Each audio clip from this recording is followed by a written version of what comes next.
तो hello friends, तो आज हम इकोनॉमिकल लेक्चर नंबर 8 स्टार्ट कर रहे हैं। तो इसमें हमने आरबीआई के मॉनेटरी पॉलिसी टूल को हम स्टार्ट करते हैं। इसको मॉनेटरी पॉलिसी टूल साथ में क्रेडिट कंट्रोल टूल भी बोलते हैं।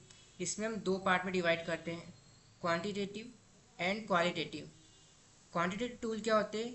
पूरे ओवरऑल मनी सप्लाई को रेगुलेट करते हैं। ठीक है, इसको इसलिए हम बोलते हैं जनरल क्रेडिट टूल में, जनरल क्रेडिट कंट्रोल टूल। साथ ही में क्वालिटेटिव टूल क्या होते हैं? स्पेसिफिक मनी सप्लाई को कंट्रोल करने में काम आते हैं स्पेसिफिक सेक्टर्स में, इसलिए इसको हमको बोलते हैं स्पेसिफिक क्रेडिट कंट्रोल टूल। ठीक है, अब हम आगे चलते हैं और अपना first instrument of credit control देखते हैं।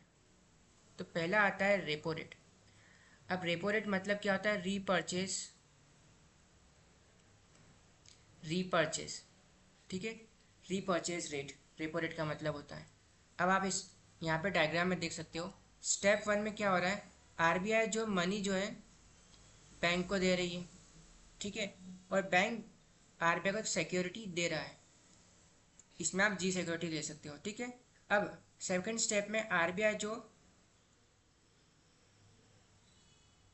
जो भी सिक्योरिटी है बैंक को वापस दे रही है, और बैंक जो है money plus interest rate provide कर रहा है। करेक्ट, मतलब जो rate interest rate RBI charge करती है बैंक को लोन प्रोवाइड करने में, लेकिन इस लोन में आरबीआई जो है बैंक को लोन प्रोवाइड करने में, अमाउंट देने में, उसको बोलते हैं रेपो रेट। ठीक है, अब इसमें क्या होता है? ये शॉर्ट टर्म लोन होता है। ठीक है, शॉर्ट टर्म लोन होता है, इसमें गवर्नमेंट सिक्योरिटीज़ का यूज़ होता है। इसमें बैंक करती क्या है? बैंक आरबीआई को गवर्नमेंट सिक्योरिटी देगा, फॉर एग्जांपल 90 रुपीज़ में, और बोला कि मैं थोड़े टाइम बाद, मतलब 24 डेज बाद आपसे ये गवर्नमेंट सिक्योरिटीज़ 100 रुपीज़ में वापस परचेज कर लूँगा। ठीक है, तो इसको बोलते हैं हम रेपो रेट। इसके बाद हम आते हैं लिक्विडिटी एडजस्टमेंट फैसिलिटी। एक टर्म होती है, मतलब क्या? मार्केट में जो मॉनेटरी पॉलिसी है, मार्केट में जो लिक्विडिटी मतलब क्या, मनी सप्लाई को कंट्रोल करने के लिए जो भी पॉलिसीज़ आरबीआई यूज़ करती है और फैसिलिटी मार्केट में प्रोवाइड करती है, उसको बोलते हैं लिक्विडिटी एडजस्टमेंट फैसिलिटी। मतलब क्या? अगर बैंक के पास मनी कम है तो आरबीआई प्रोवाइड करती है, मतलब क्या, लिक्विडिटी प्रोवाइड करती है बैंक को।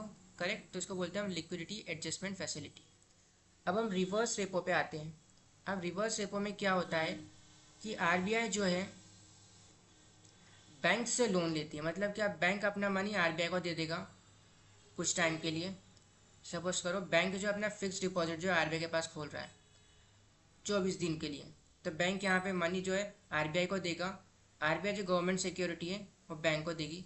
आरबीआई मतलब यहाँ प्रॉमिस कर रहा है कि मैं 24 दिन बाद ये गवर्नमेंट सिक्योरिटी आपसे वापस परचेज करूँगा और आपको आपका मनी प्लस इंटरेस्ट रेट पे करूँगा। ठीक है, तो यहाँ पे आरबीआई ने बैंक से मनी लिया, 90 रुपये लिए। अब नेक्स्ट डे बैंक, आरबीआई जो है बैंक को 90 प्लस 10% का इंटरेस्ट रेट जो आरबीआई चार्ज कर रहा है, टोटल 100 रुपीज़ बैंक को वापस देगा। ठीक है, अब ये जो सिक्योरिटीज़ होती है शॉर्ट टर्म, मतलब क्या, आरबीआई को मनी सप्लाई कम करना है मार्केट में, तो उन्होंने रिवर्स रेपो या रेपो रेट यूज़ करा, लेकिन ये शॉर्ट टर्म के लिए होता है। मतलब क्या, सिर्फ 24 डेज के लिए, शॉर्ट टर्म के लिए, लेकिन उसके बाद वापस से मनी सप्लाई मार्केट में बढ़ जाएगा। करेक्ट, तो ये ड्यूरेबल नहीं होता है, ड्यूरेबल नहीं होता है। ठीक है, अब यहाँ पे हमने रेपो रेट और रिवर्स रेपो में देखा कि आरबीआई जो है गवर्नमेंट सिक्योरिटी ले रही है। अब इनके सपोज करो आरबीआई के पास गवर्नमेंट सिक्योरिटी अवेलेबल नहीं है, तो उसके लिए आरबीआई प्रोवाइड करती है स्टैंडिंग डिपॉजिट फैसिलिटी। मतलब फंक्शन अभी भी वही हो रहा है, यहाँ पे गवर्नमेंट सिक्योरिटी यहाँ से हटा दी गई है। मतलब क्या, बैंक जो है अपना अमाउंट, कुछ अमाउंट आरबीआई को देगा। अब यही आरबीआई जो है क्या करेगा, आरबीआई बैंक को थोड़े टाइम बाद वापस से उसका मनी प्लस इंटरेस्ट रेट पे करेगा। ठीक है, तो rate of interest charge by banks when they give loan to RBI for short term. ठीक है, अब आगे चलते हैं। तो वेरिएबल रिजर्व रेपो रेट क्या होता है? फॉर एग्जांपल हमने रिवर्स रेपो रेट देखा। करेक्ट, मतलब क्या, आरबीआई जो है अपने जी से गवर्नमेंट सिक्योरिटीज बैंक को दे रहा है, और बैंक जो है अपना अमाउंट आरबीआई के पास रख रही है। अब यहाँ पे आरबीआई बैंक को पूछ रही है कि आप मुझे बताओ कि आपको इंटरेस्ट रेट क्या चाहिए। तो बैंक मुझे बोलेगा कि मुझे 8 से 12% के बीच में आप रेंज को इसी भी लगाओ। मुझे इंटरेस्ट रेट दो। तो सपोज करो आरबीआई ने बोला कि ठीक है मैं आपको 10% इंटरेस्ट रेट दूंगा, तो इसी को बोलते हैं वेरिएबल रिवर्स रेपो रेट। मतलब आपको कुछ ऑप्शंस दिए जा रहे हैं, आप मुझे एक रेंज बता दो, इस रेंज के अंदर आपको मैं इंटरेस्ट रेट पे कर दूंगा, ठीक है। तो इसको बोलते हैं variable reverse repo rate. Okay, इसके बाद हम आगे आते हैं और देखते हैं मार्जिनल स्टैंडिंग डिपॉजिट फैसिलिटी। तो मतलब क्या, इमरजेंसी केस में आरबीआई बैंक को ओवरनाइट मनी सप्लाई की ऑप्शन देता है थ्रू मार्जिनल डिपॉजिट फैसिलिटी। यहाँ पे क्या होता है, स्टेप 1 में आरबीआई बैंक को मनी सप्लाई करता है, थोड़े टाइम बाद बैंक जो है वापस से आरबीआई को मनी देता है with interest rate. Of course ये इमरजेंसी पर्पज़ के लिए होता है, ठीक है। तो इसका रेट काफ़ी हाई रहता है, इंटरेस्ट रेट काफ़ी हाई रहता है। अब हम आगे चलते हैं, ओपन मार्केट ऑपरेशन। तो इसमें क्या होता है, आरबीआई दो पार्ट में डिवाइड करती है किसी भी चीज़ को, रेपो रेट और आउटराइट। रेपो रेट तो हमने देखा कि शॉर्ट टर्म्स के लिए होते हैं, मतलब 24 डेज के लिए। आउटराइट जो होते हैं ड्यूरेबल इन नेचर होते हैं, मतलब क्या, काफ़ी 6 मंथ या 1 ईयर तक की उनकी टाइम ड्यूरेशन मैक्सिमम कम होती है, ठीक है। अब हम आगे चलते हैं, तो फॉर एग्जांपल आउटराइट के एग्जांपल देखते हैं। तो RBI will buy and sell government securities. यहाँ पे हो क्या रहा है, यहाँ पे वन साइड ट्रांजेक्शन हो रहा है। हमने वहाँ क्या देखा था, पहले आरबीआई जो है गवर्नमेंट सिक्योरिटी बैंक को देगा, अब बैंक वापस से गवर्नमेंट सिक्योरिटी आरबीआई को दे देगा और एक्सचेंज में मनी ले लेगा वापस, ठीक है। यहाँ पे क्या हो रहा है, आरबीआई डायरेक्टली सिर्फ वन टाइम ट्रांजेक्शन हो रहा है। आरबीआई जो है बैंक को गवर्नमेंट सिक्योरिटी सेल करेगा और उससे मनी ले लेगा, बस। ओनली स्टेप 1 यहाँ पे है, स्टेप 2 यहाँ से हटा दी गई है। तो इसको बोलते हैं आउटराइट। मतलब इसका ड्यूरेबल इन नेचर है, काफ़ी टाइम तक, जब तक गवर्नमेंट सिक्योरिटी जो बैंक है वो सेल नहीं करती तब तक जो है मनी सप्लाई मार्केट में कम रहेगा, ठीक है। ड्यूरेबल इन नेचर है, इसको बोलते हैं हम आउटराइट। अब हम आगे चलते हैं और देखते हैं बैंक रेट क्या होता है। तो बैंक रेट में क्या होता है, आरबीआई जो बैंक्स को, कमर्शियल बैंक्स को लॉन्ग टर्म लोन प्रोवाइड करती है, उसको बोलते हैं बैंक रेट, ठीक है। यहाँ पे आरबीआई जो लॉन्ग टर्म लोन प्रोवाइड करती है उसको बोलते हैं the rate of interest charge by RBI on the loans given to commercial banks, ठीक है, उसको बोलते हैं बैंक रेट। इसके बाद आता है net demand and time liabilities. For example person A है, इसने अपने 100 रुपीज़ डिपॉजिट करे बैंक में, तो ये 100 रुपीज़ जो है बैंक के लिए एक लाइबिलिटी है, मतलब ये बैंक को आपको वापस पे करना पड़ेगा विथ इंटरेस्ट। मतलब ये बैंक के लिए लाइबिलिटी है और आपके लिए 100 रुपीज़ एसेट है, ठीक है, आपको इस पर इंटरेस्ट मिलेगा। अब हम आगे समझते हैं, इसी को देखते हुए cash reserve ratio. Cash reserve ratio क्या होता है कि आरबीआई बोलता है कि कुछ percent of NDTL net demand time liability का आप आरबीआई के पास रखो, मतलब हमको दे दो। तो इस पे बैंक को कोई इंटरेस्ट पे नहीं करना पड़, इंटरेस्ट कुछ इनकम नहीं जनरेट होगी। फॉर एग्जांपल 100 रुपीज़ है, 100 में से बैंक ने आपने डिपॉजिट करे बैंक में, बैंक ने इन 100 रुपीज़ में से 96 रुपीज़ कमर्शियल यूज़ के लिए यूज़ कर लिए, बाकी 4% जो है आरबीआई के पास रख दिए। अब लेकिन बैंक जो है आपको इंटरेस्ट तो पे 100 रुपीज़ पे ही करेगा, लेकिन यूज़ कितना कर रहा है आपके इसमें से 100 में से सिर्फ 96 ही कमर्शियल यूज़ में ले रहा है, करेक्ट। तो इसी को बोलते हैं कि बैंक को इस पर कोई इंटरेस्ट या इनकम जनरेट नहीं होती, कोई इनकम जनरेट नहीं होती, ठीक है।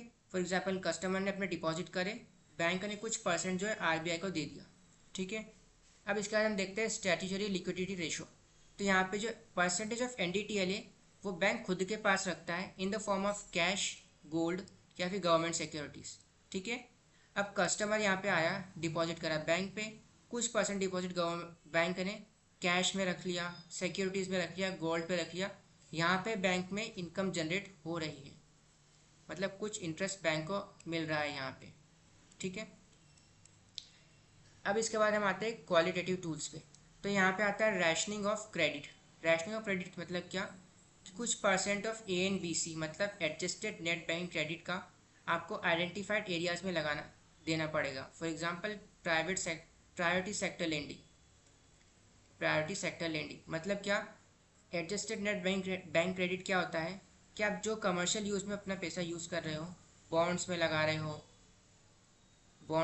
शेयर्स में लगा रहे हो, ये इतने अमाउंट में से 40% आपको इसमें से फार्मर्स को और प्रायोरिटी सेक्टर को लैंड करना पड़ेगा, ठीक है। तो मतलब क्या, और इसमें से आरबीआई ने बोला कि सबसे ज़्यादा आपको 18% जो है एग्रीकल्चर में ही देना है, मतलब एग्रीकल्चर में इतना लोन प्रोवाइड करना है इस परसेंटेज का। तो मतलब क्या, एक स्पेसिफिक सेक्टर पे आप फोकस कर रहे हो, इसलिए हम बोलते हैं स्पेसिफिक क्रेडिट कंट्रोल टूल। ठीक है।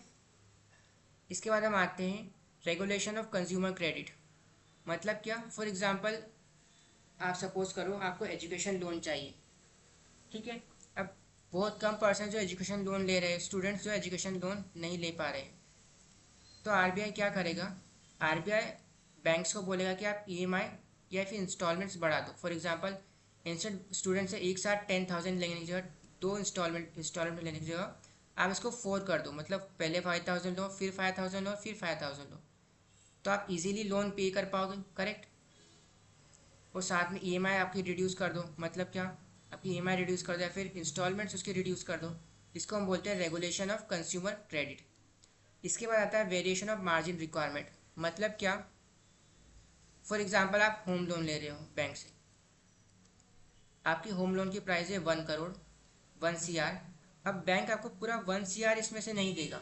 आपने होम लोन लिया तो 1 CR इसमें से नहीं देगा, आपको बोला कि आप 20 लाख अपनी पॉकेट से पे करो, हम आपको सिर्फ 80 लाख आपको देंगे। मतलब क्या, ये 20 लाख आपकी मार्जिन हो गई, मतलब इतना आपको अपनी पॉकेट से जनरेट करना है, पे करना पड़ेगा। ठीक है। तो इसी को बोलते हैं हम वेरिएशन ऑफ मार्जिन रिक्वायरमेंट। इसके बाद आता है मोरल सुएशन। मतलब क्या, बैंक जो है, आरबीआई जो है बैंक्स को बोलता है कि आप हमारी पॉलिसीज़ को फॉलो करो कोऑपरेटिवली।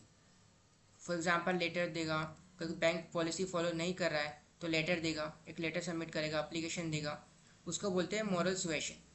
पब्लिसिटी मतलब क्या, बैंक आपको बोलता है कि जागरूक रहो, एक ग्राहक अच्छे कस्टमर बनो, उसको बोलते हैं पब्लिसिटी। मतलब एडवर्टाइजमेंट अमिताभ बच्चन का आता है मार्केट में कि आप आरबीआई का ऐसा ऐसा करो। ठीक है। तो उसी को बोलते हैं हम पब्लिसिटी। अब डायरेक्ट एक्शन में क्या होता है कि डायरेक्ट एक्शन में आरबीआई जब कंपनीज बैंक जो है गाइडलाइंस फॉलो नहीं करती है तो उसके बाद डायरेक्ट एक्शन लेती है। मतलब क्या, रेपो रेट उनके लिए पर्टिकुलर बैंक के लिए बहुत ज़्यादा कर देगी।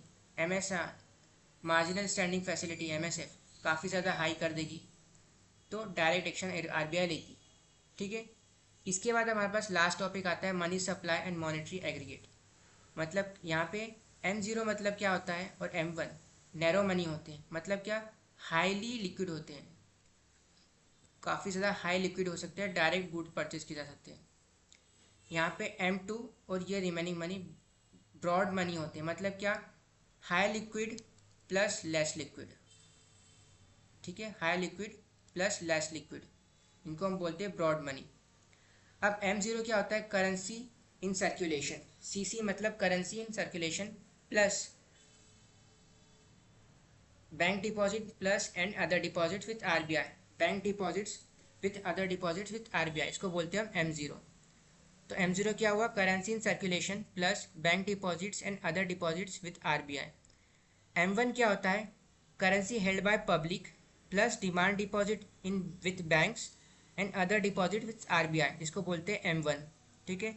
M2 क्या होता है, M1 plus of post office saving deposits, इसको बोलते हैं M2। M3 क्या होता है, M1 plus time deposits with banks. ठीक है। M4 क्या होता है, M3 plus post office deposits of saving banks. ठीक है, पोस्ट ऑफिस सेविंग डिपॉजिट्स। ठीक है। अब यहाँ पे फॉर एग्जांपल आप सपोज करो कि मार्केट में बहुत ज़्यादा इन्फ्लेशन है, तो आरबीआई क्या चाहेगी, मनी सप्लाई जो है कम हो। अब सपोज करो M1 काफ़ी ज़्यादा हाई रेट पे इंक्रीज़ हो रहा है मार्केट, आरबीआई मॉनिटर कर रही है, और M3 जो है काफ़ी लो रेट पे इंक्रीज़ हो रहा है। मतलब क्या, कि लोग जो टाइम डिपॉजिट बैंक में बहुत कम कर रहे हैं, जिसकी वजह से आरबीआई नहीं चाहेगा कि ऐसा हो। मतलब आरबीआई चाहता है कि डिमांड डिपॉजिट कम हो और टाइम डिपॉजिट यहाँ पे इन्फ्लेशन में बढ़े। करेक्ट। तो इस तरह के लॉजिकल पॉलिसी मेकिंग में मॉनेटरी मनी पॉलिसी और मॉनेटरी एग्रीगेट्स का यूज़ होता है आरबीआई में, आरबीआई करती है। अनदर एग्जांपल है रिसेशन का, महंगाई बहुत ज़्यादा है तो आरबीआई क्या चाहेगा कि मनी सप्लाई बढ़े, लोगों के पास पैसा है, डिमांड बढ़े मार्केट में। करेक्ट। तो आरबीआई क्या करेगा, टाइम डिपॉजिट मतलब फिक्स डिपॉजिट का इंटरेस्ट रेट कम कर देगा, करने की कोशिश करेगा, जिससे क्या होगा, डिमांड डिपॉजिट बैंक में बढ़ेगा। करेक्ट। डिमांड डिपॉजिट बैंक में बढ़ेगा तो मतलब क्या लोगों कैश ज़्यादा आएगा हाथ में और मनी सप्लाई मार्केट में बढ़ेगा। ठीक है, तो आज की वीडियो में इतना ही। आपको लेक्चर अच्छा लगा तो सब्सक्राइब करें और लाइक करें। Thank you.